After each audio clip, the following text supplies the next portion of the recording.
मैं सबसे पहले तो विधानसभा के अध्यक्ष आदरणीय सीपी जोशी जी का बहुत आभारी हूँ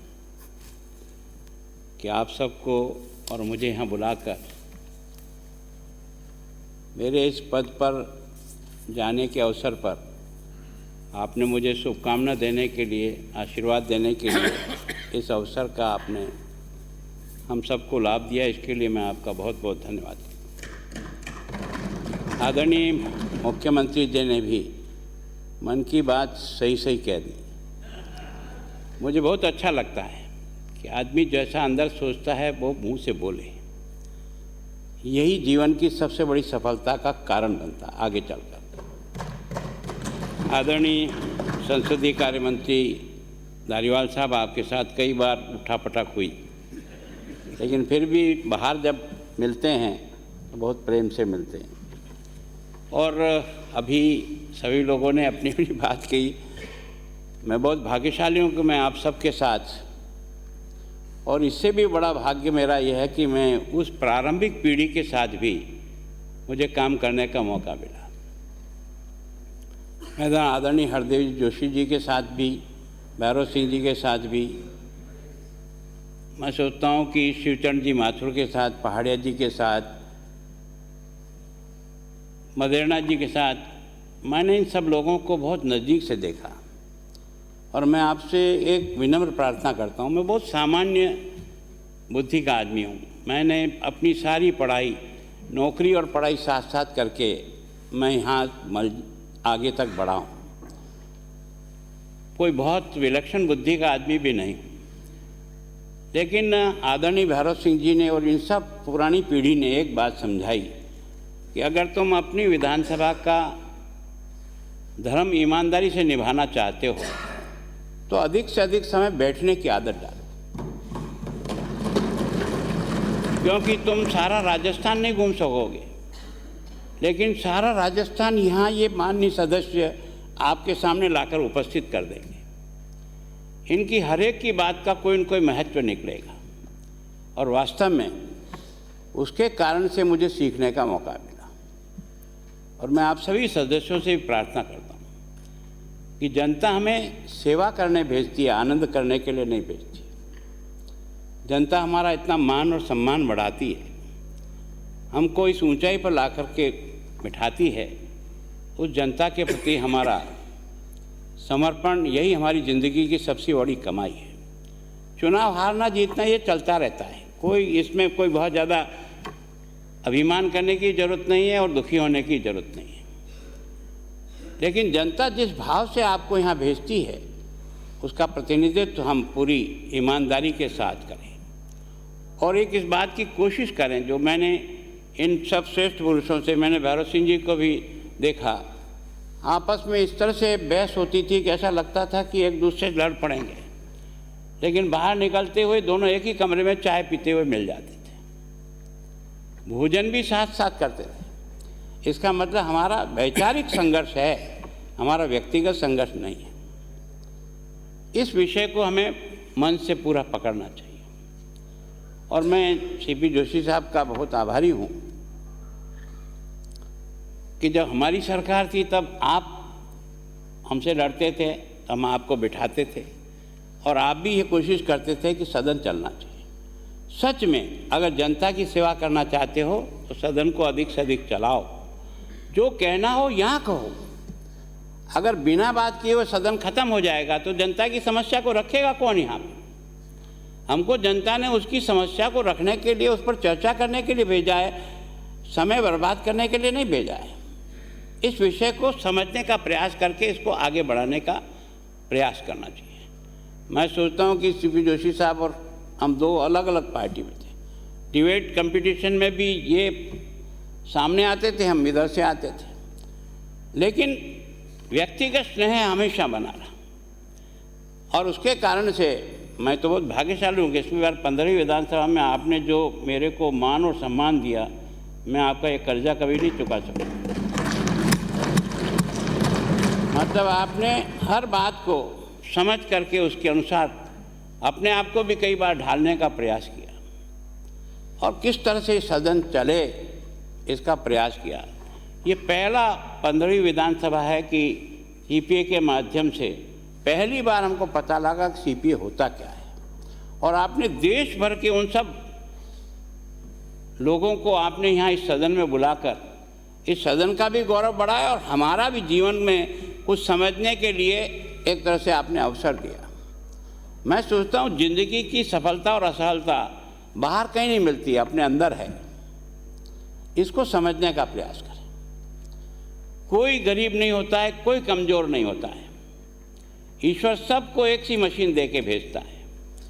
उपयोग किस ढंग से करें ये अपने पर निर्भर करता है। मैं सोचता हूँ कि मैंने इतने वर्षों तक आपके बीच में रह करके बहुत कुछ सीखने का प्रयास किया है। मैं कोशिश करता हूँ हमेशा कि अपने से श्रेष्ठ व्यक्ति से अगर कोई चीज़ अपने को मिल रही है तो उससे उठाना चाहिए, लेना चाहिए। अब मैं आपको अशोक गहलोत साहब आप नहीं जानते होंगे, मैं 80 में भी विधायकपुरी में रहता था, 77 में। मैं आपको एमपी होते हुए भी मेरे उस स्वागत कक्ष में अपने लोगों को टेलीफोन करने के लिए 2-2 घंटे बैठते हुए देखा मैंने। तो मैंने सीखने का प्रयास किया कि एक आदमी एमपी होते हुए भी इस स्वागत कक्ष में बैठ करके अपने लोगों से बातचीत कर रहा है। इसका मतलब अच्छाई तो आप जहाँ से ढूंढो वहाँ से मिलेगा। मैं सोचता हूँ मैंने वसुंधरा जी के साथ भी काम किया, मैंने भैरव सिंह जी के साथ भी काम किया। मैं हमेशा एक बात कहूँगी कि अंदर कुछ और बाहर कुछ ये मत करो, जो अंदर है वो बाहर बताने का प्रयास करो और सच को स्वीकार करो। मेरी बात कई बार यहाँ विधानसभा में मेरी बड़ी अजीब स्थिति में आके खड़ा हो गया और मेरे से कई लोग नाराज़ भी होते हैं कि आपने ये क्या कहा। मैंने कहा नो, जो सच है वो सच है, वो चाहे इधर से हो चाहे उधर से हो। सच को अगर झुठलाने का प्रयास करेंगे तो अपने जीवन में न्यूनता आने का प्रारंभ हो जाएगा। मैं सोचता हूँ हम जीवन में न्यूनता नहीं आए। इस विधानसभा के माध्यम से अपने से जो श्रेष्ठ लोग इस विधानसभा का गौरव और सम्मान बढ़ा के गए, ये उनकी इस हाउस में अपीयरेंस के कारण से बढ़ी है, केवल उनके नेता बनने से नहीं बढ़ी है। इन हाउस में उन्होंने क्या परफॉर्म किया, किस तरह से विषय को रखा जनता के लिए और किस तरह से अपने आप को उसके साथ जोड़ने का प्रयास किया। और मैं सोचता हूँ कई बार सत्ता पक्ष से भी आता है, विरोध कोई अच्छी बात बताता है तो मिलजुल करके उसको एडजस्ट करके उसको अच्छा बनाने का प्रयास करते हैं। जिद नहीं करते हैं कि नहीं उन्होंने कहा इसलिए नहीं मानेंगे।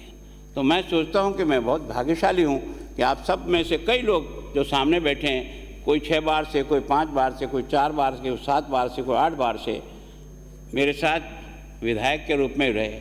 आदरणीय कैलाश जी मेघवाल और हम दोनों एक साथ चित्तौड़गढ़ में आए। तो मैं सोचता हूँ कि मेरी आप सबसे विनम्र प्रार्थना यह है कि हम जनता के अधिकारी नहीं हैं, जनता के सेवक हैं। इस बात को दिमाग में 24 घंटे रहना चाहिए कि जनता यहाँ काम करने के लिए भेजती है, मस्ती करने के लिए नहीं भेजती है। जनता आपसे कुछ चाहती है कि जब जनता आपको इतना ऊपर उठा करके, गुलाबचंद कटारिया की देलवाड़ा में भी कोई पहचान नहीं थी। आप जब 80 में चुनाव लड़े होंगे तो मेरे घर के डांडे केलू भी आपने देखे होंगे। बहुत सामान्य परिवार से आया हूँ, लेकिन मैं सोचता हूँ कि प्रयत्न किया जाए तो सामान्य परिवार और गरीब परिवार को बाधा नहीं होती है। वो तो एक तरह से हमको आगे बढ़ने की ताकत देता है। अभाव में से व्यक्ति खड़ा होता है तो व्यक्ति ज़्यादा मजबूत बनता है। उसके अभाव ही उसकी ज़िंदगी का आभूषण बन जाता है। लेकिन बस यही रहना चाहिए कि मुझे जनता ने जिस काम के लिए भेजा है, मैं अपनी पूरी ताकत, निष्ठा, ईमानदारी के साथ उस जनता का सेवक बनकर के काम करने का प्रयास करूं। और मैं सोचता हूं जब दुख की घड़ी में और जब चुनाव लड़ते हैं ना, तो वही माई बाप हमको कोई उनको आशीर्वाद देता है, पता नहीं कब सोचता है और कब देता है, और हमारी गाड़ी पार हो जाती है। ये जो हम बार बार जीतते हैं ना, उस जनता के आशीर्वाद से। हमने अगर उसका कोई अच्छा काम किया होगा, उसकी अच्छी बात की होगी, उसकी संग ठीक तरह से व्यवहार किया होगा, तो वो सोचता है, बच्चा हो चाहे बूढ़ा हो। ऐसा नहीं है कि 8 साल का बच्चा आ गया तो उसके साथ हमारा व्यवहार दूसरा हो, कोई बड़ा सेठ आ गया तो हमारे साथ व्यवहार दूसरा हो, कोई गरीब फटे कपड़े का आ गया तो हमारा व्यवहार दूसरा हो। ऐसा नहीं है। हम जनप्रतिनिधि हैं। जनता ने हमको जिस काम के लिए भेजा है वो छोटा बड़ा सब मेरे लिए सब कुछ है। उसको सोच करके अपनी यात्रा को आगे बढ़ाए, क्योंकि लोकतंत्र से अच्छा और क्या रास्ता है। जिसके आधार पर आप और हम सब प्रयत्न करते हैं देश बनाने का। लक्ष्य तो एक ही है। और देश कब बनेगा? जब देश में रहने वाली सभी जनता को सब प्रकार से उनके जीवन को ऊपर उठा सके, तभी देश बनता है। तो मेरी विनम्र प्रार्थना है कि आप सीपी जोशी साहब, आपका मैं बहुत धन्यवाद करता हूं कि आपने इस अवसर को एक तरह से इधर बदलने का प्रयास किया। तो मैं आपको मुख्यमंत्री जी विश्वास दिलाता हूं, मैं राजस्थान का हूं, आपका हूं। राजस्थान का मान और सम्मान बढ़ना ये मेरे नस में भरा। जहाँ भी आपको कभी एक शिकायत, ये जो इतने विधायक बैठे हैं मेरे साथी, आप सबको विश्वास दिलाता हूँ, मेरे किसी भी आचरण से राजस्थान का गौरव नहीं गिरेगा, राजस्थान का गौरव बढ़ेगा। मैं इतना आपको भरोसा दिला सकता हूँ। और मैं जहाँ हूँ, मुझे भी आप सेवा करने का मौका दे तो मैं जो कुछ कर सकता हूँ वो करूँगा। और प्रदेश के लिए भी जो कुछ मेरे इस स्थान का उपयोग होकर प्रदेश के हित में जो काम किए जा सकते हैं, वो मैं चाहे प्रधानमंत्री से या और किसी से भी जाना होगा, मैं निश्चित जाऊंगा। राजस्थान का उत्थान मेरा उत्थान है, आप और मेरा सबका साथ मिलकर के उत्थान है। मैं आपसे फिर, क्योंकि मैं कई बार बड़ा, आपने कहा, बड़ा भावुक हो जाता हूँ, कई बार आपसे भिड़ जाता हूँ, कई बार आपके साथ बड़ा कटु शब्दों का प्रयोग हो जाता है, कई बार आपको लगा होगा। मैं आपसे क्षमा चाहता हूँ। मेरे मन में किसी प्रकार का कोई किसी के वैर दुश्मन या कोई गलत बात रहती नहीं है, कुछ क्षणिक रहती है। उसमें कुछ आवेश में कुछ अगर कमी खामी रही हो तो आप, चाहे मंच हो चाहे आप हो, सबसे क्षमा याचना करते हुए आप सबसे आशीर्वाद लेकर, आप सबका आशीर्वाद मेरे पर रहे ताकि मैं अपने काम को एक अच्छे जनसेवक की तरह से और संवैधानिक पद पर रहते हुए, संविधान की पालना करते हुए अपनी इस लोकतंत्र को मजबूत करने के लिए जो कुछ भी मुझसे हो सकेगा ज़रूर करूँगा। धन्यवाद।